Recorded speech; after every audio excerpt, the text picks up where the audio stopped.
Hey guys. Okay, so hopefully you guys just watched episode 2 of The Chosen, and it's talking about Shabbat. So I wanted to read to you guys about Shabbat from scripture. So it's in Deuteronomy 5, verses 12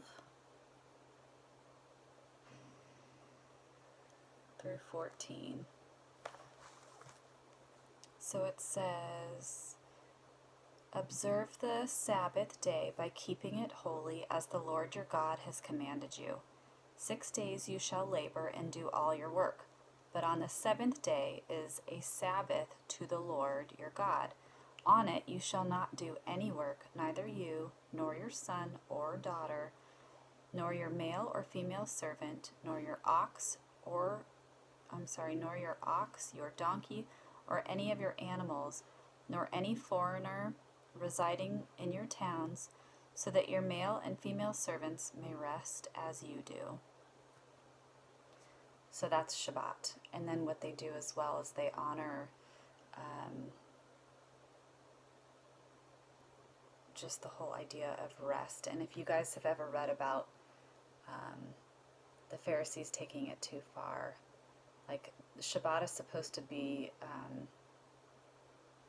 kind of a remembrance of the Ten Commandments. It says the Ten Commandments are the central stipulations of God's covenant with Israel.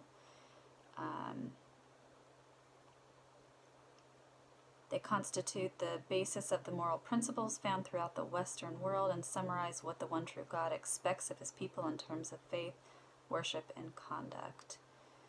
And what ended up happening was that the Pharisees decided to take it one step further. I feel like we've talked about this before, where like if you spit on the ground and the dirt moved, that was considered work. So if you did that on a Sunday or a Shabbat, like you'd get in trouble because that was a form of work. So if you were going to spit, you would have to spit on a rock or something like that. Okay, crazy, right? Okay, so now I'm going to talk to you about how, or what Jesus says about tax collectors, and then about what they were supposed to do about taxes, and then about how he gets introduced to Matthew, or Matthew gets introduced to Jesus, okay? So I'm on Matthew 9, chapter 9, nope. I'm on Matthew chapter 18, verse 15. And it's dealing with the sin in the church. And it says, "If your brother or sister sins, go and point out their fault just between the two of you. If they listen to you, you have won them over. But if they will not listen, take one or two others along, so that every matter may be established by the testimony of 2 or 3 witnesses. If they still refuse to listen, tell it to the church, and if they refuse to listen even to the church, treat them as you would a pagan or a tax collector." Ouch, right? So it's almost like disregard them once you've hit that point. What's interesting about this verse in Matthew 18 is this is something that we should be living by even today, is if you have an issue with anybody ever, it says if your brother or sister sins, go and point out their fault. So if someone hurts you, or if you're having an issue with one of your friends, what you're supposed to do is go to that friend right away and deal with the issue, right? Instead, y'all talk to your other friends about it, and you don't talk to the friend that you're upset about, and then it blows into this huge mess. Most people's fights are due to miscommunication. So if you would have gone to your friend that hurt you in the first place, it would have been fixed right away, right? So what Jesus is saying here is go deal with your issue first with whoever you have this issue with. And if that doesn't work, bring someone along with you. And if that doesn't work, get the church involved. And if that doesn't work, write them off like a tax collector. So that's kind of where Jesus stood with tax collectors. But then this is what he says about paying taxes. Now this is in Matthew 17:24 and on. He says, "After Jesus and his disciples arrived in Capernaum, the collectors of the 2 drachma temple tax came to Peter and asked, 'Doesn't your teacher pay the temple tax?' Yes, he does, he replied. When Peter came into the house, Jesus was the first to speak. What do you think, Simon? He asked. From whom do the kings of the earth collect duty and taxes? From their own children or from others? From others, Peter answered. Then the children are exempt, Jesus said to him. But so that we may not cause offense, go to the lake and throw out your line. Take the first fish you catch, open its mouth, and you will find a 4 drachma coin. Take it and give it to them for my tax and yours. So Jesus is saying if they are asking us to pay taxes, pay them the taxes, right? So that's what he says about tax collectors. And then you're going to reverse. Oops, wrong way. You're not going to reverse. You're going to go to Matthew. Yeah, you are going to reverse. You're going to go to Matthew 9, chapter 9, and it's verse 9, and this is where Jesus calls Matthew. If you were to look at it in Mark or Luke, they don't call him Matthew, they call him Levi, but it's the same person. Matthew and Levi are the same. Okay.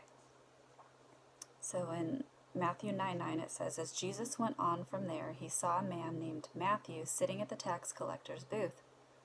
Follow me, he told him, and Matthew got up and followed him. While Jesus was having dinner at Matthew's house, many tax collectors and sinners came and ate with him and his disciples. When the Pharisees saw this, they asked his disciples, why does your teacher eat with tax collectors and sinners? On hearing this, Jesus said, it is not the healthy who need a doctor, but the sick. But go and learn what this means. I desire mercy, not sacrifice. For I have not come to call the righteous, but sinners. So that's kind of how Jesus and Matthew meet. Jesus walks by and says, follow me.